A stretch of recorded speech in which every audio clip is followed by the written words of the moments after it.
Welcome back to my channel, guys. Today I'm going to show you guys how to make this quick and easy vetkoek dough mixture recipe. If you're new here, please don't forget to hit the subscribe button and the bell so you don't miss a single recipe from me. All the measurements will be available for you in the description box below. So I'm starting off with some flour, and to that I'm just going to be adding some sugar. You can use white or brown sugar, whichever one you have on hand. And then to that I'm going to just add some salt.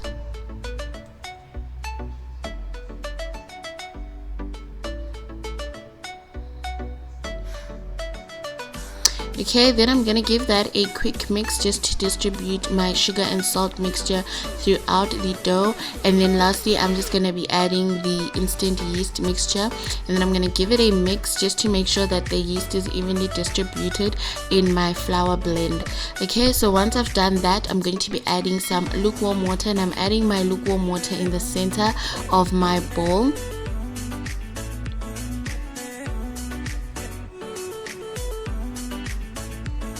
And then I'm going to add some oil to the center as well, and then I'm going to proceed and knead my dough. There are a lot of methods out there that you can explore on how to knead your dough. This is how I knead mine, and it works out perfectly each and every single time. So you're welcome to try the way that I'm doing it, or you can just look for a demonstration where you can find it easier for you to knead dough. So once your dough is nice and kneaded, you can then cover it up and store it away for an hour. So this is what the dough looks like after an hour. So next we're going to go ahead and shape our dough mixture. So I've put some oil on my hands, and this will just help the dough not stick onto your hands while you're shaping it. And you can now go ahead and shape your vetkoeks into whatever shape you prefer, and also into whatever size you prefer. So this recipe works well if you're making savory vetkoeks, like the type where you're going to be filling them with some curried minced meat. And it also works well on the sweet side if you want to make donuts, if you want to make those donuts that you fill with some jam or apricot jam, whichever sweet donuts you prefer. So once you've done the shaping, you can then cover it up for 15 minutes just to allow it to rise again. So after 15 minutes, this is what my dough is looking like. Then I've already heated some oil in a pan, and I've also greased the spoon that I'm going to be using to spoon the dough mixture into the pot. And I would advise you to put a little bit of oil on your spoons. It just makes it easier to drop into the pot every time. My second piece of advice is that please make sure that you do not overcrowd the vetkoek inside the pot, and that will just make it much easier for you to flip them around, and also easier for them to cook.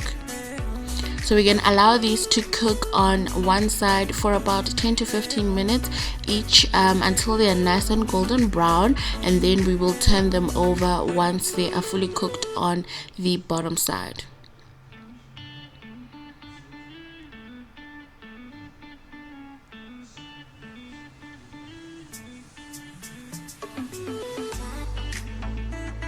So my advice is, once we have cooked the first batch or the initial batch that we put inside the oil, I would advise you to reduce the heat on your oil, because you might find that your heat becomes too hot and then you end up burning your vetkoeks without cooking the center. So after your first batch, please make sure you reduce your heat. So once they've cooked evenly on the top and the bottom, we're just going to remove them from the pan and then set them aside on a paper towel, just to make sure that they drain the little bit of oil that they might have.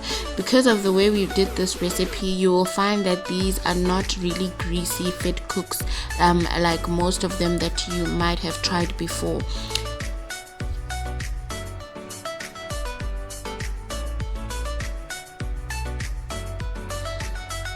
Okay, so I've just opened one, and I wanted to show you guys what it is looking like on the inside. You can see it's nice, fluffy, and it's also very, very dense, which is why I recommend this recipe for savory, not necessarily for tea drinking, but it's more for savory and also donuts. So I've shaped the remaining flour into different shapes just to show you guys that you can play around with this dough.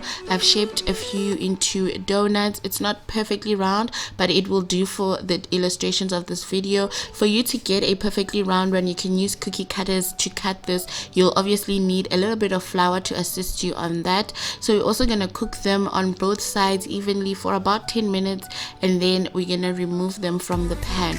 If you are doing these donuts and you want to sprinkle something on top of them, I recommend that you use some icing sugar.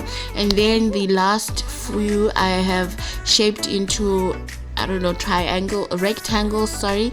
And these ones I just use them for breakfast, to fill them up with like some eggs or, you know, mince meat as well. I think that it looks nicer when it's on a rectangular shaped type of vetkoek rather than the round one, but each to his own. So I'm just going to allow those to cook evenly on both sides. And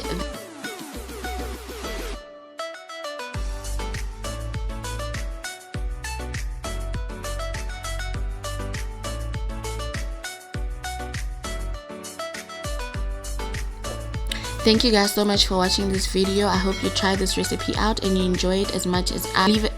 Don't forget to comment in the comment section, like, and also subscribe, and I'll see you guys next time. Bye.